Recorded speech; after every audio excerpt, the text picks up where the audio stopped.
आज हम कर रहे हैं श्रीमद् भागवतम स्कंद 4 अध्याय 17 और श्लोक संख्या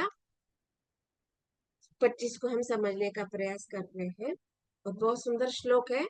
इसमें जो महाराजा पृथु है वो अपने कर्तव्य को कैसे निभा रहे हैं इसका वर्णन हो रहा है। और एक उनका जो गुण है, उनका जो स्वभाव है, उनका अपने प्रजा के प्रति जो कर्तव्य निभाने की वो अपनी जो उनकी समझ है और उनकी वो जो अधिकार है वो बताया जा रहा है। तो ये बहुत सुंदर श्लोक है।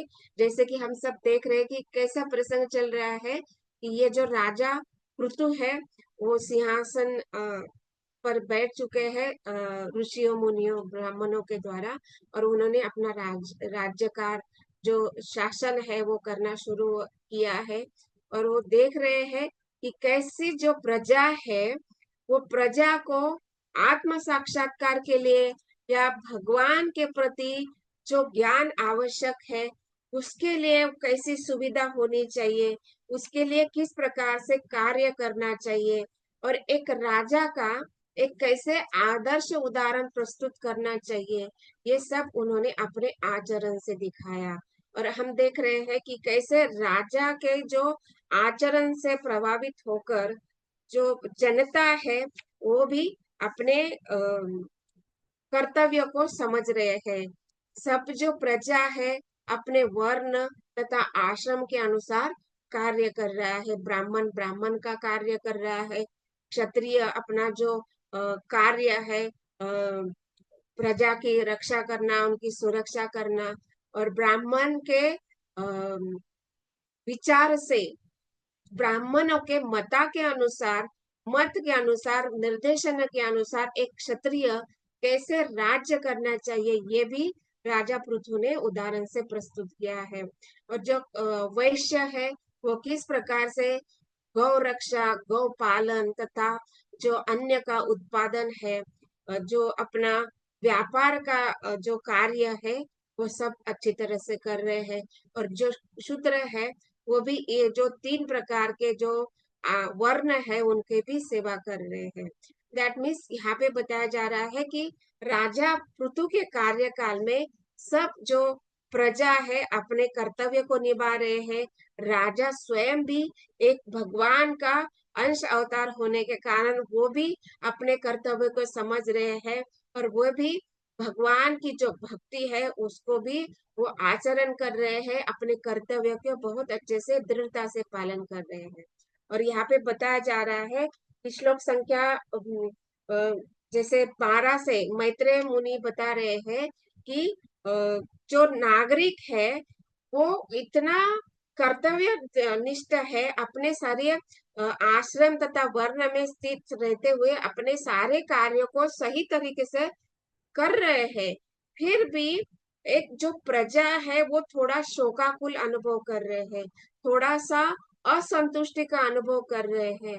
तो अभी राजा को ऐसे हो रहा है कि यहाँ पर तो जो नागरिक है, जो प्रजा है और वो स्वयं जो खुद है राजा है, ऋतु है, वो भी अपने कर्तव्य को निभा रहे हैं, प्रजा भी अपना सही ढंग से कर्तव्य का पालन कर रहे हैं।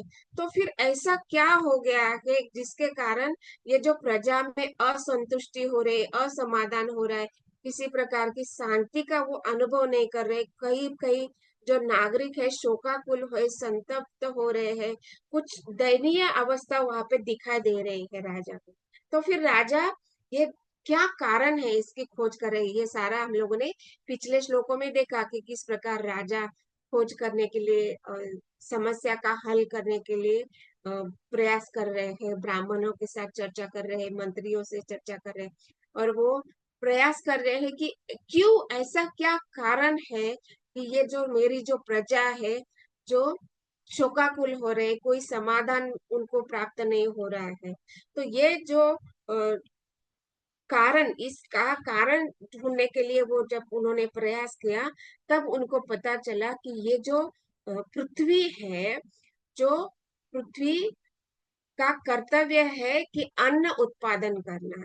जो अन्न के रूप में जो बीज होते हैं, औषधियां होती है, वनस्पतियां होती है, अलग अलग प्रकार के जो पेड़ पौधे होते हैं, लताएं होती है, जो अन्न के स्वरूप में मनुष्य को प्राप्त होनी चाहिए, औषधि के स्वरूप में कुछ पेड़ पौधे उत्पन्न होने चाहिए, वो ये जो पृथ्वी है उसका उत्पादन करना उन्होंने बंद कर दिया है। ये जब राजा पृथु को पता चला तो उन्होंने क्या किया कि उन्होंने पूछा पृथ्वी को कि क्या ऐसा क्या कारण है, ऐसा क्या हो गया है कि आपने ये सारा उत्पादन करना बंद कर दिया है। पहले तो क्रोध के कारण उन्होंने, यहाँ पे बताया ना, हम लोग देख रहे हैं श्लोक संख्या 16 में कि जब ये पृथ्वी क्या हो गए है, डर रही है किसको देखकर कि ये महाराज पृथु है, उन्होंने अपने हाथ में धनुष बाण लेकर दौड़ चुके हैं पृथ्वी के पीछे। क्यों? उनको मारने के लिए। क्यों क्यों? क्योंकि ये जो प्रजा है और वो स्वयं जो राजा है वो सभी अपना कर्तव्य का पालन कर रहे हैं। जो कर्तव्य मतलब जैसे बताया जाता ना कि अन्न उत्पादन कैसे होता है, वर्षा के कारण, और वर्षा कैसे होती है, यज्ञ के कारण। और यज्ञ कौन करता है? ये सारी जो मनुष्य प्रजाति है वो यज्ञ करते हैं। और यहाँ पे देख रहे हैं कि राजा भी अपने कर्तव्य कर रहा है, राजा भी यज्ञ कर रहा है, और जो प्रजा है, जो नागरिक है, वो भी यज्ञ कर रहे हैं। और यहाँ पे सबसे बड़ा यज्ञ कौन सा बताया गया है? हम सब जानते हैं कि कलयुग के लिए संकीर्तन यज्ञ बताया गया है। और यहाँ पे देख रहे हैं कि सभी जो राजा तथा प्रजा सब अपना यज्ञ का पालन कर रहे हैं, यज्ञ पूरा कर रहे हैं। और यज्ञ के कारण वर्षा होनी चाहिए और वर्षा से अन्न उत्पन्न होना चाहिए। लेकिन पृथ्वी ने ये सारा जो अन्न है अपने अंदर ही छुपा के रखा है। और ये जब कारण पृथु महाराज को पता चला तो उन्होंने पूरा उस पृथ्वी को मारने के लिए दौड़ पड़े। और जब पृथ्वी ने देखा कि अभी राजा मुझे मारने वाला है तो उन्होंने तुरंत अपना जो स्वरूप है वो बदलकर गौ के रूप में आ गए। और हम सब जानते हैं कि जितना भी हम लोगों ने भागवतम या शास्त्र का अध्ययन कर रहे हैं उसके अनुसार हम देख रहे हैं कि एक राजा का क्या कर्तव्य होता है, अपनी प्रजा का पालन करना, उनको संरक्षण प्रदान करना। और विशेष रूप से जो प्रजा है उनमें स्त्री, बालक, वृद्ध, ब्राह्मण तथा गौ, इनकी सुरक्षा करना ये श्रेष्ठ कर्तव्य कहा गया है। मतलब प्रजा की सुरक्षा तो करनी चाहिए, लेकिन इनमें ये जो 5 विशेष जो पर्सनालिटीज है, जो स्त्री, वृद्ध, बालक, गौ तथा ब्राह्मण, इनकी विशेष सुरक्षा करनी चाहिए। और हम यहाँ पे देख रहे हैं कि ये जो राजा पृथु है ये पृथ्वी को मारने के लिए दौड़ रहे हैं, जबकि हम देखते हैं कि पृथ्वी स्त्री स्वरूपा है। और उन्होंने विशेष रूप से अभी गौ का भी रूप धारण कर लिया है, और गौ को भी मारने के लिए अभी वो दौड़ रहे हैं। मतलब क्या कि राजा का कर्तव्य है इन लोगों को सुरक्षा प्रदान करना, इन 5 विशेष व्यक्तियों को सुरक्षा प्रदान करना। लेकिन यहाँ पे हम देख रहे हैं कि राजा ही इस श्री स्वरूपा गौ रूपा जो पृथ्वी है उनको मारने के लिए दौड़ चुके।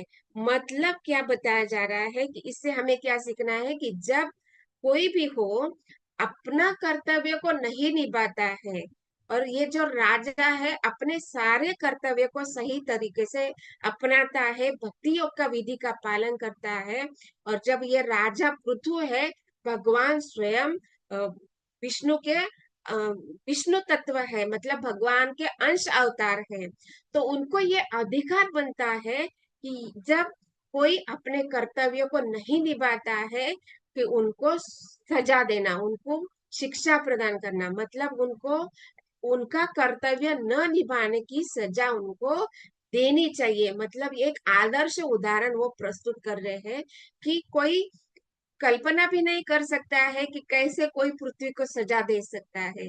आज के युग में हम सोच सकते हैं क्या कि अन्न उत्पादन नहीं हो रहा है तो हम पृथ्वी को बाण मारेंगे और वो उसको सजा देंगे, ऐसे कोई बोल सकता है क्या? नहीं बोल सकता है। क्यों क्यों नहीं बोल सकता है? क्योंकि जो राजा है वो ना तो भक्तियों का पालन कर रहा है, न तो अपने कर्तव्य को निभा रहा है, और प्रजा तो बिल्कुल भी नहीं कर रही। तो इस प्रकार से राजा को वो अधिकार ही प्राप्त नहीं होता है कि वो प्रजा, जो पृथ्वी है, उसको ऊपर दोषारोपण करे। लेकिन यहाँ पे बहुत सुंदर बात बताई जा रही है कि ये जो पृथ्वी है, ये कब प्रसन्न होती है कि जब जो प्रजा है वो यज्ञ करेगी। और यज्ञ से क्या होता है? वर्षा होती है, वर्षा से अन्न उत्पन्न होता है। मतलब ये जो लाइफ साइकिल है, इसका चक्र जो है वो मनुष्य के द्वारा होना चाहिए। इसका पूरा जो चक्र को पूरा भरने का जो पूर्णता कर्तव्य है या जो अधिकार है, मनुष्य के ऊपर है। अगर मनुष्य इस यज्ञ को नहीं करेगा तो वर्षा नहीं होगी, और वर्षा नहीं होगी तो पृथ्वी अन्न का उत्पादन नहीं करेगी। मतलब क्या कि हम चाहे जिस किस भी युग में जीव आता है, मनुष्य योनि आती है, तो मनुष्य योनि का कर्तव्य है कि वो जिस युग में जो जो कर्तव्य है, जो जो यज्ञ की आवश्यकता है, वो पूरी करनी चाहिए, तभी वो पृथ्वी अन्न उत्पादन करेगी।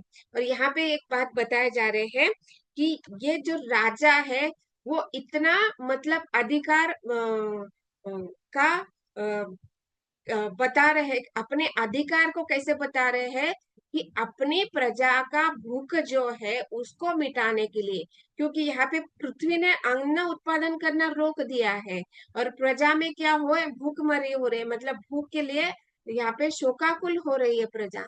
तो ये परिस्थिति देखते हुए राजा पृथु पृथ्वी को जो गाय के रूप धारण किया है उसको मारने के लिए तैयार है। और इस श्लोक में ये बता रहे हैं, वो पृथ्वी को बोल रहे हैं कि हे पृथ्वी, अगर आपने युद्ध यज्ञ के द्वारा यज्ञ करने पर भी आप अगर अन्न उत्पादन नहीं कर रहे हैं, तो आपने ये जो गौ रूप धारण किया है, इस गौ रूप को मैं आपको मार दूंगा, और आपके जो मरने के बाद जो मांस होगा, उस मांस को मैं अपने प्रजा को खिलाऊंगा, और उसके कारण जो प्रजा की जो भूख है उसको मिटाने का मैं प्रयास करूंगा। इस प्रकार से विशेष बात यहाँ पे बताया जा रही है। मतलब कि जैसे एक राजा होता है, अपने प्रजा के प्रति एक पिता का स्वरूप का जो कर्तव्य है वो निभा रहे हैं। मतलब कैसे एक पिता अपने पुत्र के लिए कुछ भी करने के लिए तैयार होता है, उसी प्रकार राजा जो है, ये राजा पृथु है, अपनी प्रजा की भूख मिटाने के लिए गौ का भी वध करने के लिए तैयार हो रहे हैं। तो ये एक आदर्श प्रस्तुत कर रहे हैं कि अपनी प्रजा की सुरक्षा के लिए, उनकी भूख मिटाने के लिए राजा किसी भी हद तक जा सकता है। लेकिन यहाँ पे एक विशेष बात बताई जा रही है कि ये कब होना चाहिए, मतलब गौ मांस की अनुमति, जैसे राजा खुद प्रजा को गौ मांस देना चाहता है। मतलब एक सरकार जो है, प्रभुपाद जी तात्पर्य में लिख रहे हैं कि यहाँ पर हमें थोड़ा संकेत मिलता है कि सरकार किस प्रकार गौ मांस खाने की व्यवस्था करे।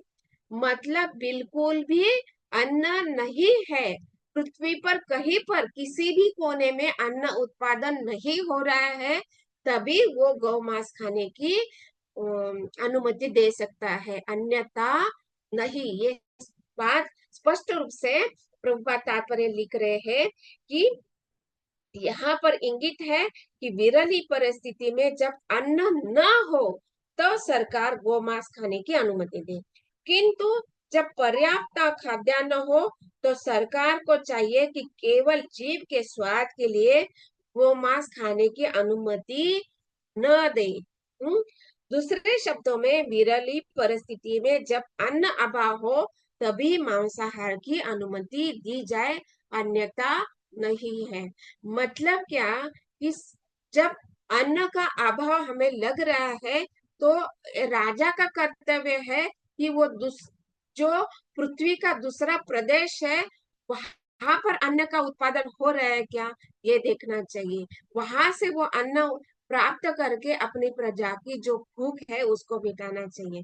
और श्रील प्रभुपाद तात्पर्य में लिख रहे हैं कि क्या, कि मानव समाज जो है वो कैसा है, यहाँ पे लिख रहे हैं कि आजकल मानव समाज की जैसी संरचना है उसमें सारे संसार में पर्याप्त अन्न उत्पादन होता है। मतलब जैसे लोग बोलते हैं ना आजकल गोमांस खा रहे हैं और बोलते हैं कि जनसंख्या बढ़ रही है और अन्न का उत्पादन कम हो रहा है। लेकिन हम लोग देखिए, हम लोग जब अपना गांव छोड़कर जब किसी दूसरे गांव में जा रहे हैं, बस से, ट्रेन से या जिस भी वाहन से हम प्रवास कर रहे हैं, तो हम देखते हैं कि बहुत सी सारी जो जगह है वो खाली है। देख रहे हैं ना हम लोग, अ, दरिया, बहुत सारे डोंगर होते हैं, दरिया होती है, बहुत सारी जगह है ऐसी खाली पड़ी है। और वहां पे ऐसे बहुत सारी हम लोग न्यूज में भी देखते हैं, सोशल मीडिया पर भी देखते हैं कि लोग जो है खेत का उत्पादन बंद करके शहर में आकर रहना चाहते हैं। और कैसे कर रहे हैं, अपनी खेती को ऐसे छोड़ के इतना आसानी से, शरीर की सुख सुविधा के लिए या धन कमाने की इच्छा से अपनी खेती बाड़ी छोड़कर शहर में आकर बस रहे हैं और खेती बाड़ी नहीं करना चाहते हैं।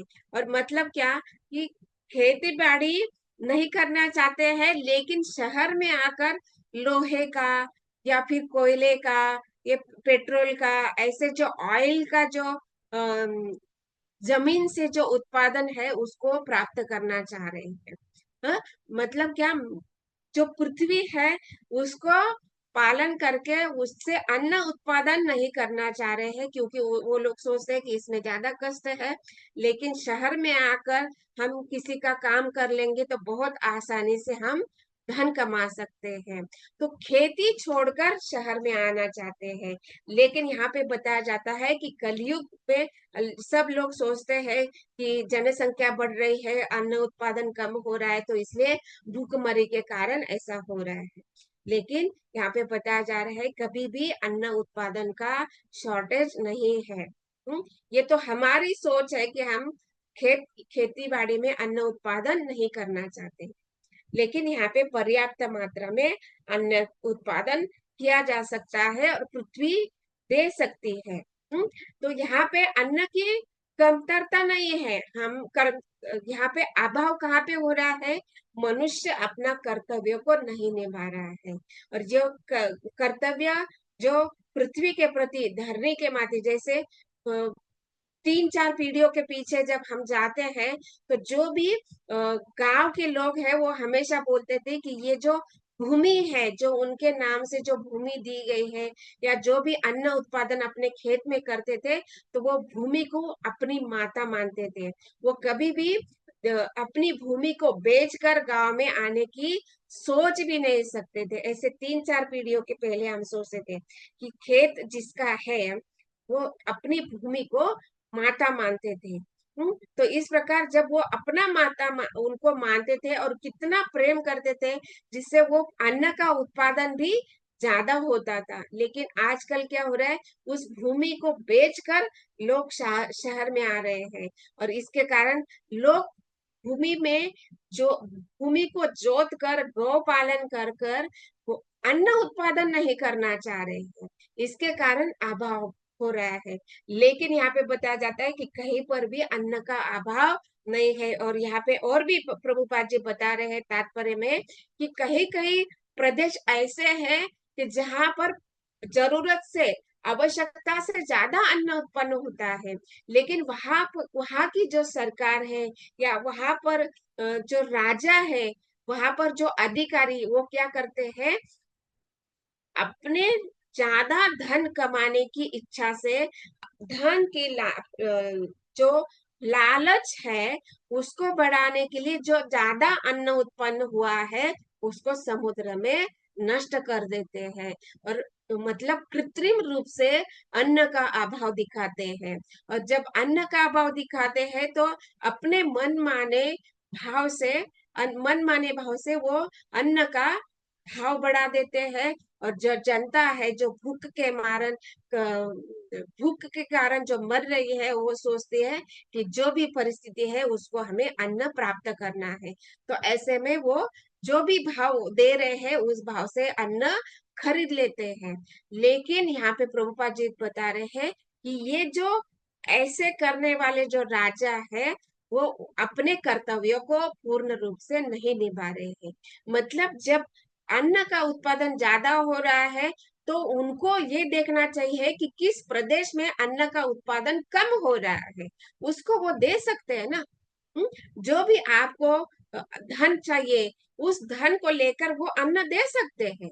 ऐसा हो सकता है ना कि जिसके पास ज्यादा धन अन्न है, वो जिसके पास अन्न कम है उसको दे दे और धन के रूप में वो प्राप्त कर सकता है जो भी लाभ प्राप्त करना चाहता है। लेकिन यहाँ पे क्या बताया जाता है कि मनुष्य की जो सोच है वो कितनी बिगड़ चुकी है, और कितना लालच के कारण, लोभ के कारण जो अन्न है उसको समुद्र में डुबा देते हैं, उसको नष्ट करके धन का अभाव दिखाते हैं, और धन के अन्न का अभाव दिखा देते हैं, और धन के लालच में अन्न का भाव बढ़ा देते हैं। तो ये कितना मनुष्य का सोच गलत बताया जा रहा है। लेकिन इसके विपरीत यहाँ पे पृथु महाराज का स्वभाव बताया जा रहा है कि वो जैसे हम देखते हैं ना कि जो राजा, पहले के जो राजा थे वो सम्राट बताए जाते थे, चक्रवर्ती सम्राट बताए जाते थे। मतलब क्या, सारे पृथ्वी पर एक ही राजा होता था। और इस बात को श्रील प्रभुपाद बताते हैं कि जब जब सारे पृथ्वी पर एक ही राजा है तो वो देख सकता है कि किस प्रदेश में ज्यादा अन्न उत्पन्न हो रहा है और किस प्रदेश में कम अन्न उत्पन्न हो रहा है, तो उसको वो बैलेंस कर सकता है। जहां पर ज्यादा उत्पन्न हो रहा है तो वो जो ज्यादा उत्पन्न हो गया है वो उसको लेकर जहां पर कम उत्पन्न हो रहा है उसको वो प्रदान कर सकता है। मतलब उसको वो बैलेंस कर सकता है। तो इसलिए यहाँ पे एक और बात श्रील प्रभुपाद बताते हैं कि इसलिए सारे पृथ्वी पर एक ही राजा होना चाहिए, जिससे ये जो मनुष्य है वो सही प्रकार से अपने वर्ण तथा आश्रम का भी पालन करे, और वो राजा भी ऐसा होना चाहिए कि जो अपने आप को भगवान का सेवक के रूप में देखे, और अपने जो भक्ति योग की विधि है उसको वो बहुत दृढ़ता से पालन करे, और अपना कर्तव्य जो है प्रजा के प्रति वो बहुत अच्छे से पालन करते रहे, मतलब कर्तव्य को अच्छी तरह से निभाता रहे। ऐसा अगर चक्रवर्ती सम्राट है तो कभी भी अन्न का अभाव नहीं होगा, और जो जीव है, जो प्रजा है, उनको कभी भी किसी भी जीव का मांस खाने की आवश्यकता नहीं पड़ेगी। ये बात भी विशेष रूप से प्रभुपाद जी यहाँ पे बता रहे हैं। और यहाँ पे जो पृथु महाराज है वो बता रहे हैं कि अपनी प्रजा का पालन करने के लिए वो गो की हत्या करने के लिए भी तैयार है। मतलब जो कर्तव्य है उसको निभाने के लिए चाहे उनको अपने स्वयं को नरक में भी क्यों ना जाना पड़े, उसके लिए करोड़ों करोड़ों जन्म में अनेक अनेक योनियों में भी क्यों ना घूमना पड़े, उसके लिए भी तैयार है, क्योंकि उनको अपना कर्तव्य निभाना है। अपने प्रजा प्रजा की जो भूख है उसको मिटानी है, वो जो भूख है वो कम करना है। इसके लिए ये जो राजा पृथु है इसके लिए गोवध भी करने के लिए तैयार है। जबकि राजा का कर्तव्य है गो की रक्षा करना, स्त्री की रक्षा करना, वृद्धों का पालन करना, बालकों की सुरक्षा करना और ब्राह्मणों को सुरक्षा प्रदान करना। ये कर्तव्य होते हुए भी वो गौ को मारने की इच्छा कर रहे हैं, क्योंकि वो एक कर्तव्य निभाने के लिए अपने जो एक कर्तव्य निभाने के लिए भले उसके लिए उनको कितनी भी नरक योनियां क्यों ना जाना पड़े, इसके लिए भी वो स्वयं तैयार है, क्योंकि उनको पता है कि मेरा जो कर्तव्य निष्ठ का स्वभाव है उसको वो बदलना नहीं चाहता है। और इसलिए यहाँ पे बताया जाता है कि ये गौ मांस खाने की जो अनुमति है वो सरकार को कभी भी नहीं देनी चाहिए। और जैसे कि हम लोगों ने पिछले श्लोकों में भी सुना कि जब एक व्यक्ति एक गलत कार्य करता है, मतलब शास्त्र के विरोध में कार्य करता है, तो उसका कर्म का फल उसके स्वामी को भुगतना पड़ता है। हम्म, जैसे एक सेवक है, वो गलत कार्य करता है, तो उस गलत कार्य का जो पाप कर्म है उसके स्वामी को भुगतना पड़ता है। जैसे एक नौकर ने कोई गलत कार्य किया है, तो कोई भी आकर उस नौकर को नहीं बोलेगा, वो क्या बोलेगा, व्यक्ति सामने वाला व्यक्ति क्या बोलेगा, आपने ऐसा किया, मतलब उस स्वामी को ही दोषारोपण करेगा और उसको ही बोला कि आपने ही पाप कर्म किया है। इसी प्रकार अगर जनता गौ मांस खाती है, तो इसका कर्म किसको भोगना पड़ेगा, उस राजा को भुगतना पड़ता है। वो जो राजा के पाप कर्म है उसका बैलेंस है वो बढ़ जाता है। हाँ, तो इसलिए यहाँ पे बताया जा रहा है कि राजा अगर सही कर्तव्य निभाएगा तो प्रजा को गोमांस खाने की आवश्यकता नहीं पड़ेगी, और वो कभी भी ऐसी गोमांस खाने की अनुमति नहीं देगा, क्योंकि उसको ये जो कर्म का जो रिएक्शन है, कर्म का जो फल है उसको भुगतना पड़ेगा, इसका पूर्ण ज्ञान उनको है। इसलिए वो बोल रहे हैं कि गोमांस की कभी भी अनुमति नहीं देगा, और खास करके ये जो स्लॉटर हाउसेस है उनको वो कभी भी अनुमति नहीं देता है। और ये मतलब ये स्लॉटर हाउसेस क्या होता है, ये पशु को मार कर धन कमाने की लालच से मांस को उत्पादन करते हैं, और जिससे वो खुद भी नरक योनि प्राप्त करता है, जो खाता है वो भी नरक योनि या अलग अलग जन्म मृत्यु के चक्र में फंसे रहते हैं। और हम सब जानते हैं कि जो 7 प्रकार के व्यक्ति है जो गौमांस खाने की अनुमति देता है, जो गौमांस को मतलब वो मांस को काटता है, जो पकाता है, जो खाता है, ऐसे 7 प्रकार के जो व्यक्ति है उनको भी ये पाप कर्म लगता है। और ये सब जो है राजा बहुत अच्छी तरह से जानता है, और इसलिए श्रील प्रभुपाद में तात्पर्य में लिख रहे हैं कि कहीं अन्न का अभाव रहता है तो कहीं अधिकता। यदि सारी पृथ्वी में अन्न वितरण की व्यवस्था के लिए एक ही सरकार हो तो अभाव का प्रश्न ही न उठे। मतलब यहाँ पे श्रील सीधे सीधे प्रभुपाद जी क्या कह रहे हैं कि सारे पृथ्वी पर एक ही राज्य होना चाहिए। जैसे हम लोग ये श्रीमद् भागवतम का क्लास होने से पहले हम लोग क्या बोलते हैं, एक ही देवता की पूजा होनी चाहिए, एक ही मंत्र होना चाहिए। तो राजा भी एक ही होना चाहिए, ये बात यहाँ पे श्रील प्रभुपाद बोल रहे हैं। राजा एक है तो वो समझेगा कि कहाँ पर किस प्रभाव किस वस्तु की आवश्यकता है, उसको वो प्रदान कर सकते हैं। और अगर ऐसा है तो बूचड़ खाने खोलने की आवश्यकता नहीं रहेगी। मतलब ये जो स्लॉटर हाउसेस है, कसाई घर है, इसकी आवश्यकता ही नहीं रहेगी। और फिर लोगों को ये बोलने का मौका ही नहीं मिलेगा कि जनसंख्या बढ़ रही है और अन्न का उत्पादन नहीं हो रहा है। ये तो बस बहाना है कि जनसंख्या बढ़ रही है। अभी हम देख रहे हैं कि हमारी पृथ्वी की जो संख्या है, उस संख्या के अनुसार अगर हम जो महायुद्ध हो रहा था, महाभारत की युद्ध हो रही थी, उसकी जो जनसंख्या है उसकी तुलना हम अगर कैलकुलेशन करने के लिए बैठेंगे तो हम अपना दिमाग खराब कर देंगे कि कितनी जनसंख्या वहां पर थी और कितना नरसंहार हुआ था, कितने जो सारे जो सैनिक के रूप में, राजा के रूप में, राजकुमारों के रूप में कितना नरसंहार हुआ था। और सोचिए कि जितने वहां पे जो राजा का वध हुआ था उस कुरुक्षेत्र के युद्ध में, उतनी ही वहां पे पत्नियां घर पे विधवा होकर बनी थी, और उतने कितने सारे बच्चे अपने पिता को उन्होंने खो दिया था। मतलब कितना बड़ी जनसंख्या थी। तो क्या उस समय में वो वहां पे क्या अन्न उत्पादन का अभाव महसूस हुआ उन्हें? नहीं हुआ, क्योंकि वो अपना कर्तव्य निभा रहे थे। तो उसकी तुलना में अगर आज की जनसंख्या हम देखेंगे तो वो नगण्य है। उतनी संख्या मुझे नहीं लगता कि उतनी जनसंख्या का जो आजकल का जो प्रमाण है उसके अनुसार ये अन्न उत्पादन कम हो रहा है। नहीं, अगर हम उसको कैलकुलेशन करें तो आज के जनसंख्या के अनुसार अन्न उत्पादन कम हो रहा है, यह हम बिल्कुल भी नहीं बोल सकते। क्योंकि पृथ्वी को इतनी शक्ति भगवान ने दे रखी है कि जितनी जनसंख्या के लिए अन्न उत्पादन आवश्यक है उतना वो प्रदान कर सकती है। बस कर एक ही कार्य है कि ये जो जनसंख्या है, ये जो प्रजा है, उनको अपना जो कर्तव्य है वर्ण तथा आश्रम में रहकर जो भी कर्तव्य है उसको पूरा करने की आवश्यकता है।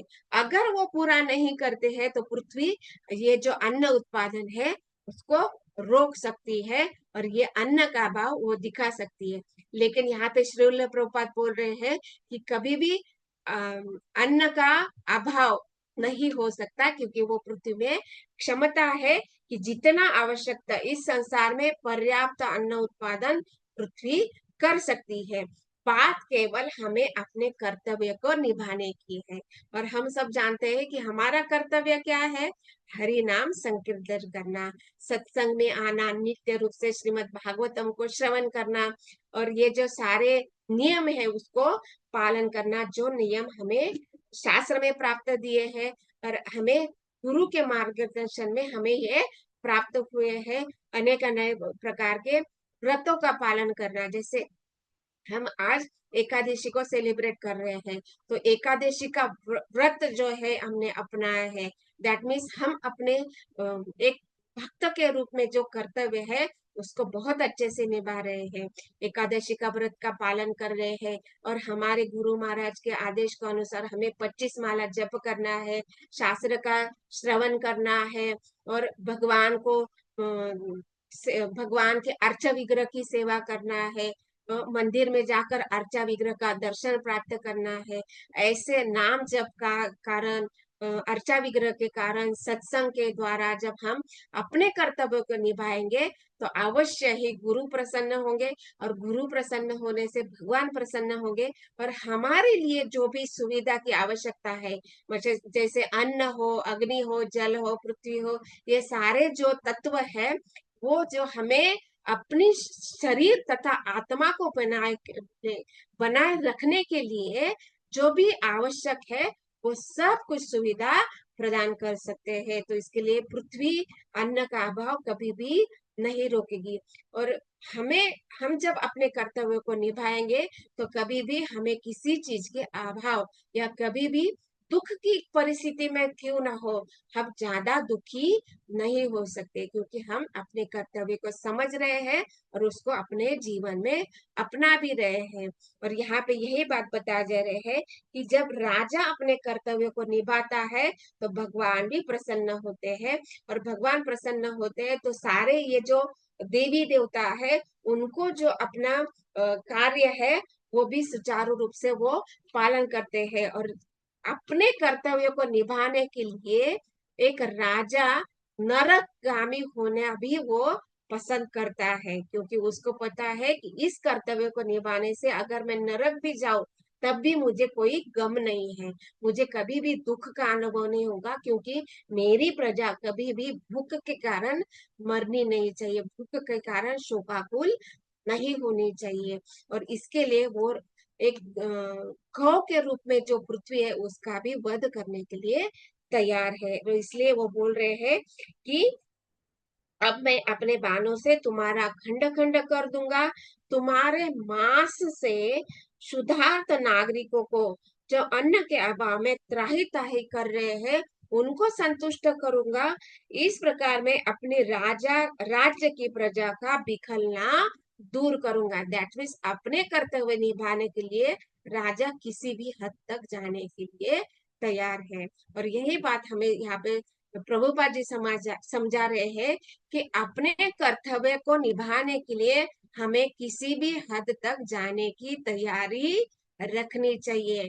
मतलब हम जब नाम जप कर रहे हैं, श्रीमद् भागवतम का अध्ययन कर रहे हैं, श्रवणम कर रहे हैं नित्यम रूप से, तो इसके लिए हमें किसी भी हद तक जाने की तैयारी रखनी चाहिए और इसको ही हमें समझना है। ग्रंथराज श्रीमद् भागवतम की जय। श्रील प्रभुपाद की जय।